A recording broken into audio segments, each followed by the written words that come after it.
जो लोग इन प्रावधानों का समर्थन कर रहे हैं, ये वही लोग हैं जो जब मंदिर गए थे तो इनके बाहर आने के बाद मंदिर को गंगा जल से धुलवाया गया था।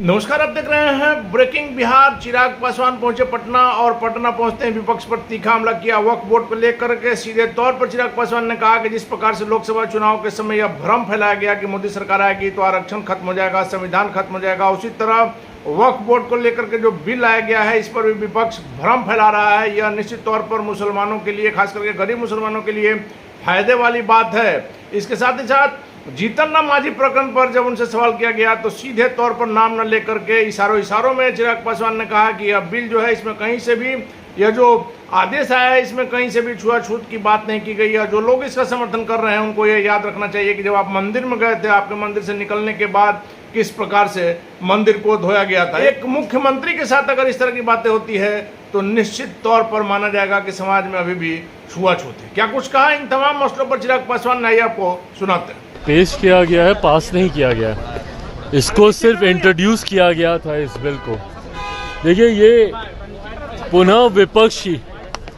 पुनः वही साजिश शुरू हुई है जहां पर दूसरों को भ्रमित करना, दूसरों को डराने का प्रयास पुनः विपक्ष ने शुरू किया।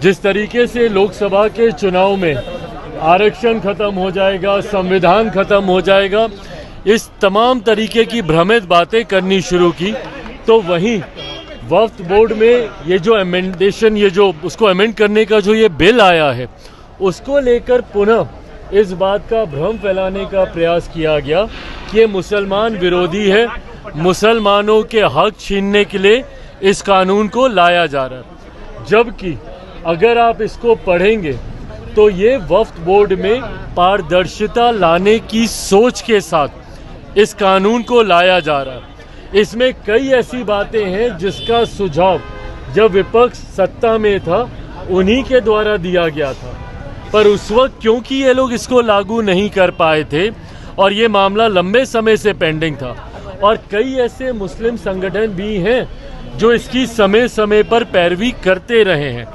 उन्हीं के हक अधिकारों को और मजबूत करने के लिए, ताकि समाज के गरीब मुसलमानों को भी उनका हक अधिकार मिले, इस सोच के साथ ये अमेंडमेंट लाया जा रहा था। पर क्योंकि पुनः इसको भ्रमित करने का प्रयास किया गया था और कहीं किसी के दिमाग में किसी तरीके की कोई शंका ना रहे, इसलिए लोक जनशक्ति पार्टी रामविलास ने भी सरकार के समक्ष, हम लोगों ने ये सुझाव रखा था कि इसको किसी भी कमेटी के समक्ष भेज दिया जाए। अब भले वो स्टैंडिंग कमेटी हो या ज्वाइंट पार्लियामेंट्री कमेटी हो, उसके समक्ष भेज दिया जाए ताकि जितने स्टेक होल्डर्स हैं, जो भी इसके साथ जुड़े हुए हैं, वो खुलकर वहाँ पर चर्चा कर सकें और ये जो भ्रम फैलाया जा रहा है कि मुसलमान विरोधी है, उस आशंका को दूर किया जा सके। मैं आज धन्यवाद देता हूँ प्रधानमंत्री जी का और हमारी केंद्र की सरकार का कि इसको, जहाँ सरकार ने सदन के पटल पर मजबूती से बिल को इंट्रोड्यूस करते हुए अपनी बातों को, सरकार की बातों को प्रमुखता से रखा, तो वहीं विपक्ष के मन में इसको लेकर कोई शंका ना रहे, जेपीसी को भी इसको रिकमेंड करने की बात की गई है। आने वाले दिनों में मुझे लगता है जल्द ही स्पीकर जेपीसी का गठन करेंगे और वहाँ पर खुलकर इसको लेकर चर्चा होगी। बट इसमें महिलाओं का रिप्रेजेंटेशन हो और इस संस्था में पूरी तरीके से पारदर्शिता हो, इस सोच के साथ सरकार इस विधेयक को लेकर आई है। पर अब क्योंकि ये जेपीसी में जा चुका है, वहाँ पे तमाम स्टेक होल्डर्स अपनी बातें रखेंगे और उसके बाद इसको आगे देखा जाएगा। हाँ, सहयोगी दल इसका विरोध कर रहे हैं जदयू की तरफ से कुछ लोग। कौन विरोध कर रहा, मतलब अब पता नहीं अब और कोई कर रहा है कि नहीं कर रहा, पर ललन बाबू ने तो आज खुलकर इसका समर्थन किया ही है।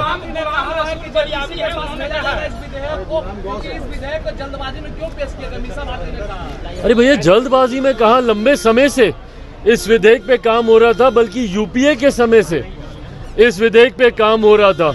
और जल्दबाजी और अभी क्यों और तब क्यों, ये सवाल तो हमेशा रहता है। अगर इस विधेयक को आज से अगर हम लोग 6 महीना पहले लाते तो बोलते क्योंकि चुनाव है, तुष्टीकरण करना चाह रहे हैं, इसलिए आप लेकर आए हैं। आज जब हम लोग लेकर एक ऐसे समय पर आए हैं जब दूर दूर तक 3 राज्यों का चुनाव भी अभी भैया दूर है, उसका भी अभी नोटिफिकेशन नहीं आया है। तो अभी क्यों लेकर आए, ये सवाल तो विपक्ष हमेशा पूछेगा। पर हाँ, जिसके लिए हम लोग कमिटेड हैं, और जहाँ तक रही बात भैया लोक जनशक्ति पार्टी रामविलास की, हम लोग का कमिटमेंट समाज के वंचित, समाज के गरीब वर्ग, समाज के अल्पसंख्यक वर्ग के साथ हमेशा से रहा है। मेरे नेता, मेरे पिता आदरणीय रामविलास पासवान जी का कमिटमेंट रहा है।